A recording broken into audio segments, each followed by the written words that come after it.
E no próximo capítulo da novela Terra, muitas emoções vão explodir, e várias reviravoltas vão mudar tudo.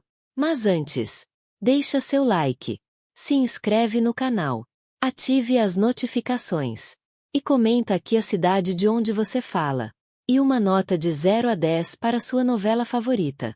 Agora sim, vamos para o capítulo, que está simplesmente imperdível.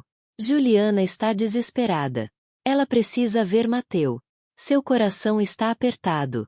Quase não consegue respirar. Ela se senta, aflita, esperando por Francisco, e esperando pelo momento em que Mateu será libertado. Alguns instantes depois, Francisco aparece. E ele não está sozinho. Mateu surge. E assim que vê Juliana, os dois correm um para o outro. Eles se abraçam forte, como se o mundo inteiro tivesse parado. Juliana pergunta, com a voz tremendo: "Você está bem? Me diga que está bem." Ela conta que viu sua filha. E viu Francesquinho também. Os olhos de Mateu brilham. Ele fica feliz por ela. Feliz por saber que a amada reencontrou parte do que perdeu. O delegado se aproxima. Fala com firmeza. Mateus está livre. Francisco agradece. Agradece de verdade. Depois pede que os dois venham com ele. Vamos para casa. Agora acabou. Já na casa dos Malianos, o clima é completamente diferente. Janete está transtornada, indignada, fora de si. É um absurdo o que ele está fazendo por aquela italiana. Depois de tudo que ela fez, grita Janete. Mariana tenta acalmar, mas sua voz é firme. O senhor Francisco é um homem justo. Janete ri com desprezo. Justo? Ele é um trouxa. Um babaca. Mariana responde. Não se esqueça. Juliana é filha do melhor amigo dele. Janete rebate na hora. Amigo? Que tipo de amizade é essa? Ao ponto de fazer o patrão se humilhar. Aceitar todo o mal que ela fez com o nosso filho? Mariana inspira fundo. Deve ter sido uma amizade muito forte, para o senhor Francisco ser tão generoso com a filha do amigo. Mas Janete não engole. Ela aperta os olhos e diz: "Eu nunca entendi o que ele devia tanto a esse tal de Júlio, para ser tão grato assim à filha dele." Mariana responde: "O senhor Francisco nunca falou, mas deve ser algo que ele guarda 7 chaves. Algo que dói." A curiosidade de Janete explode. "Eu preciso descobrir. Eu vou descobrir." Enquanto isso, Francisco olha para Mateu e Juliana. O semblante dele é sério. "Eu gostaria de ter uma conversa muito séria com vocês dois." Mateu respira e diz: "Pode falar." Francisco olha para Dolores. "Dê licença, por favor." Ela sai. E ele abre o coração. De volta à casa dos Malianos. Janete continua tomada pelo ódio. Se ele pensa que eu vou deixar aquela italiana entrar nesta casa, ele está muito enganado. Mariana tenta argumentar. Mas foi o que ele prometeu a ela. Janete bate na mesa. "Eu não vou permitir." Mariana insiste. "Ela é sua filha." Janete grita. "Eu não tenho filha nenhuma ali. Ela perdeu todos os direitos no dia em que abandonou o meu filho." Mariana responde com calma. "O senhor Francisco não pensa assim. E você não pode impedir." Janete passa por cima. "Isso não interessa. Nesta casa, ela não entra nunca mais. Nunca mais, enquanto eu estiver viva." Enquanto isso, Francisco continua conversando com Juliana e Mateu. Ele olha para Juliana e diz com delicadeza: "Eu sei, minha filha. Vai ser muito difícil ficar longe da sua bambina. Mas pense um pouco. Não vai ser melhor assim?" Juliana segura as lágrimas. E responde firme: "Não. O melhor é eu estar com a minha filha." Francisco fala com calma. "Você vai poder ver a sua filha quando quiser. E o Francesquinho também." Juliana balança a cabeça. A dor aperta no peito. "Isso não é melhor." "Não é", diz ela. Mateu tenta segurá-la pela mão. "Por favor, Juliana. Escuta o que o senhor Francisco está falando." Francisco respira fundo. O ar pesa nos pulmões dele. É hora de abrir feridas antigas. Eu separei vocês dois quando fui esperar o meu amigo Júlio e a família no Cais de Santos. Ele baixa os olhos. A memória dói. Eu não podia imaginar que ele estava morto, que a mulher estava morta, que tinham jogado os dois no mar. Os olhos dele ficam cheios de lágrimas. A voz embarga. E quando eu te vi, e você contou aquela tragédia na viagem, com o seu pai, com a sua mãe, meu coração se partiu, Juliana. Ele tenta continuar, mas o nó na garganta quase não deixa. Naquela hora, naquele justo momento, eu prometi para mim mesmo que essa ragazza não ficaria sozinha nessa vida maledeta. Ele olha para Juliana. É um olhar cheio de culpa e amor paternal. Eu devia isso ao teu pai, Juliana. Eu devia. Eu vivia pedindo para o meu amigo Júlio vir para o Brasil, porque ele queria uma vida melhor. Melhor do que na Itália. E aí, o pobre coitado morre no meio do caminho. Juliana limpa as lágrimas. Você não tem culpa, senhor Francisco. Mas ele levanta a mão, interrompendo. Mas é por causa disso que eu não posso desamparar você, Juliana. Isso para mim é uma obrigação. Apesar de tudo o que aconteceu. Filha minha, eu te voglio tanto bene.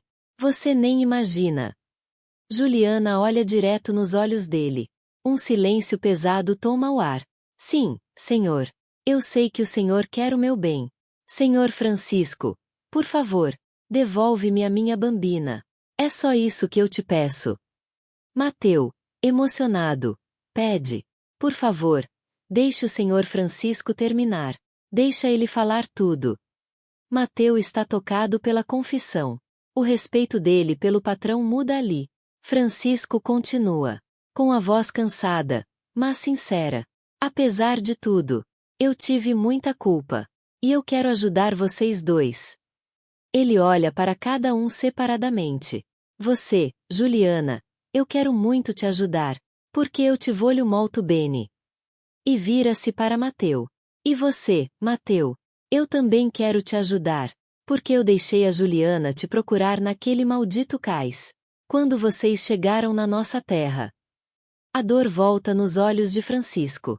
E depois, no dia seguinte, quando ela foi te procurar na hospedaria dos imigrantes. Eu fiquei rezando muito, para que ela não te encontrasse. Juliana fica chocada. Ela pergunta, quase sussurrando. Por quê? Por que o senhor fez isso? Francisco respira fundo mais uma vez. Porque eu não sabia, minha filha. Eu não sabia que existia um amor assim. Tão grande, tão profundo, tão maluco quanto esse entre vocês dois. Mateu pergunta, com medo do que vem. E agora, senhor Francisco? O que nós vamos fazer? Francisco olha para Juliana. Direto. Sincero. Sem fugir. Agora. É você que vai me dizer, Juliana. Filha minha. Juliana começa a chorar. Ela não aguenta mais tanta dor, tanta espera. Eu queria minha filha, Francisco. Eu só quero a minha filha. Juliana chora. A voz falha. A minha filha. Eu só quero a minha filha. Francisco olha para ela. Com pesar. Com culpa. Por quê, Juliana? Ela não está bem com a avó dela, hein? Juliana chora ainda mais forte. O peito dela parece romper. A dor é grande demais. Mateu fica comovido. Ele sofre por ela. Sofre por não poder resolver nada. Francisco observa Juliana naquele estado. E a voz dele suaviza. Minha filha. A sua bambina está muito bem cuidada comigo. Fique tranquila. Juliana. Ela está com o avô dela. Mateu entende a lógica de Francisco. Mas o coração dói. Dói por Juliana. Dói pela separação. Dói porque sabe que ela nunca vai aceitar isso. Francisco tenta reforçar. Calmo.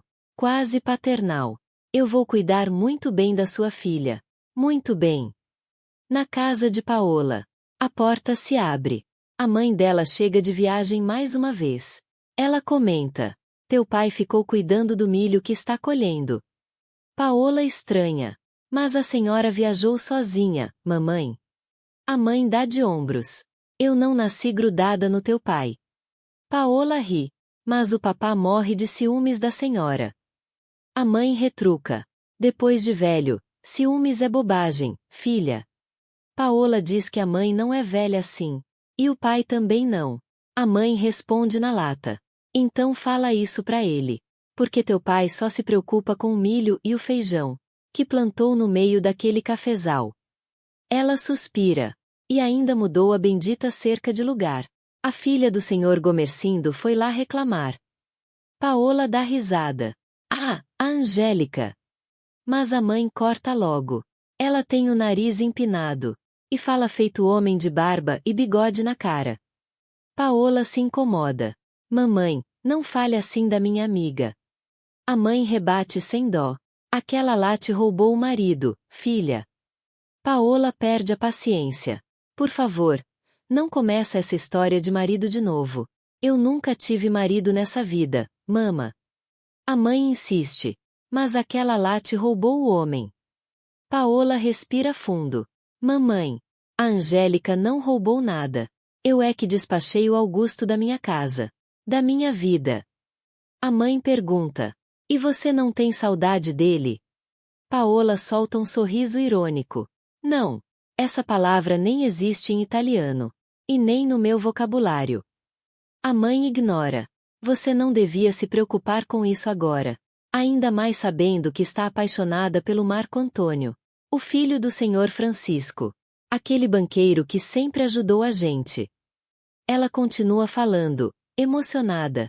Eu nunca vou esquecer. Quando seu pai não sabia o que fazer com o primeiro café que colheu.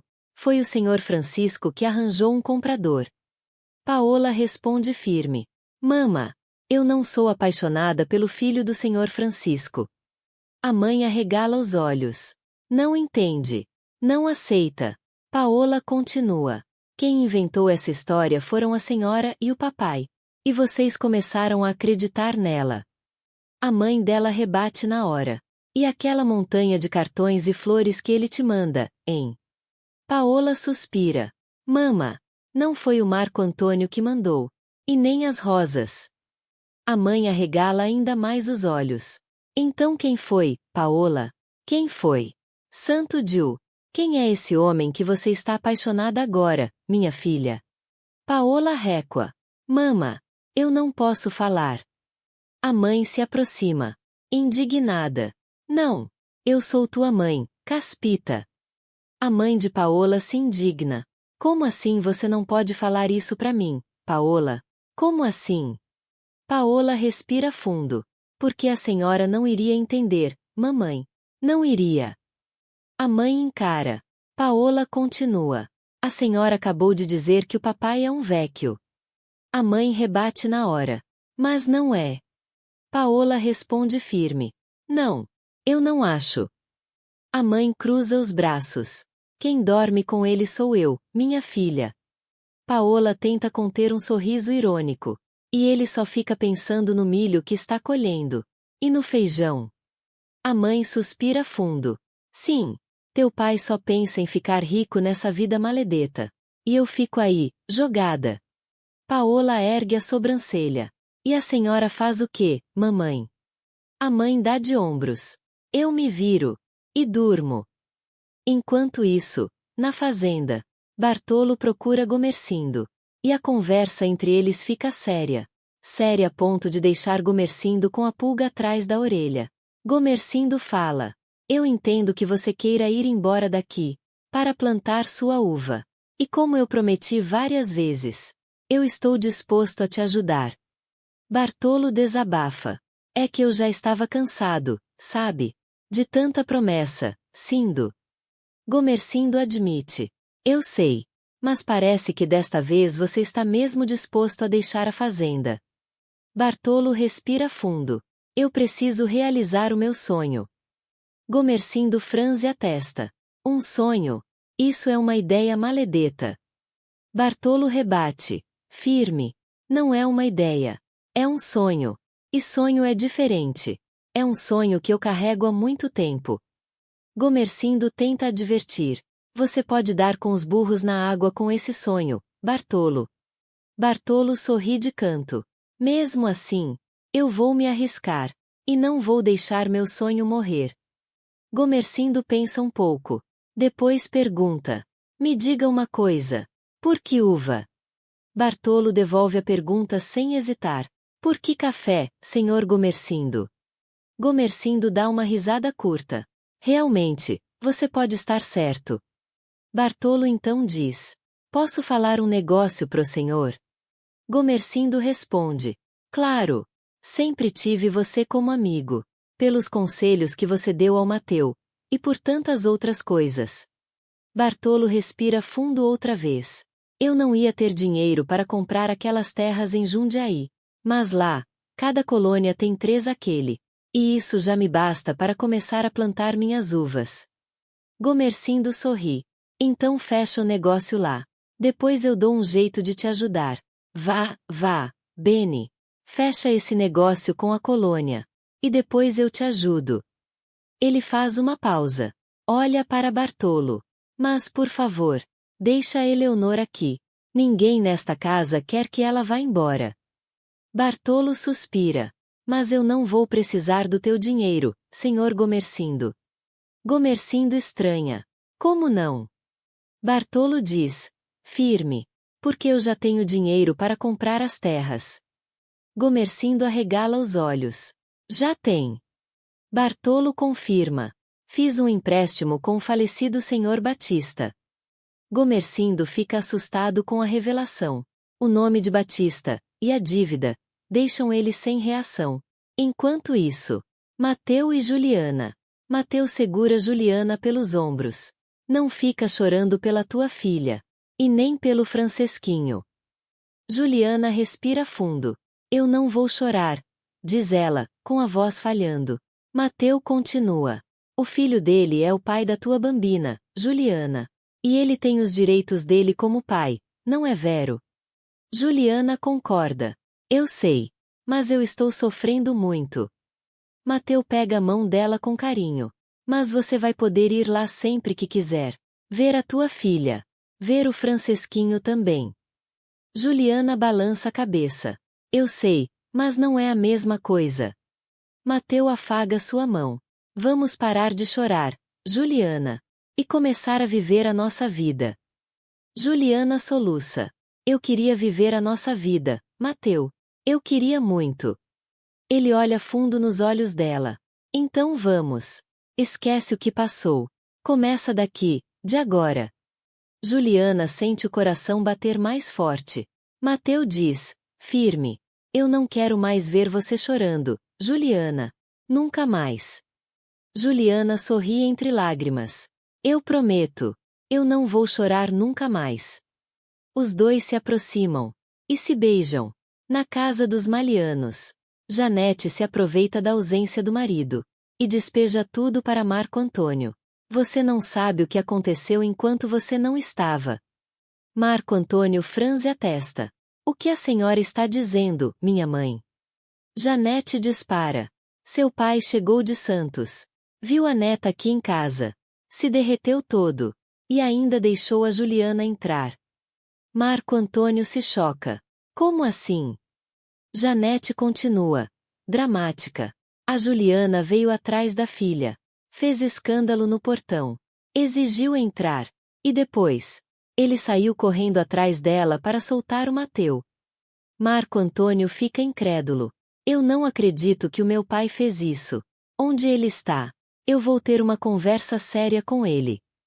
Janete, venenosa, completa.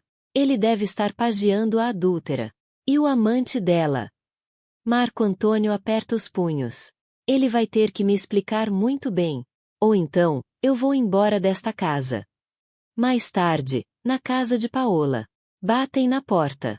Paola abre. E dá de cara com Francisco. Ele dá boa noite. E praticamente já vai entrando. Paola bloqueia a passagem. O senhor não pode entrar. Minha mãe está aqui. Francisco, constrangido, acaba entrando assim mesmo. Cumprimenta Inês com elegância. Como vai, senhora Inês? Vou muito bem, ela responde. Boa noite. E como está Marco Antônio? Vai muito bem, diz Francisco. Paola intervém. O senhor tem alguma novidade sobre o negócio? Francisco disfarça. Ajeita o paletó. Tenho, sim. Estou aqui exatamente por isso. Ele explica. Tenho um cliente com um prédio, que pode servir para você montar sua fábrica de macarrão. Os olhos de Paola brilham. É mesmo? É verdade, responde ele. Amanhã você pode ir ver o prédio. E meu filho pode ir junto, para conhecer também. Inês abre um sorriso enorme. Paola diz. Eu não sei nem como agradecer. Francisco abana a mão. Não precisa agradecer. Eu faço isso pelos meus clientes. Sempre que posso. Ele deseja boa noite para Inês. E já vai saindo. Mas antes, Paola o chama. Eu amo o senhor, senhor Francisco. Francisco tenta manter a postura.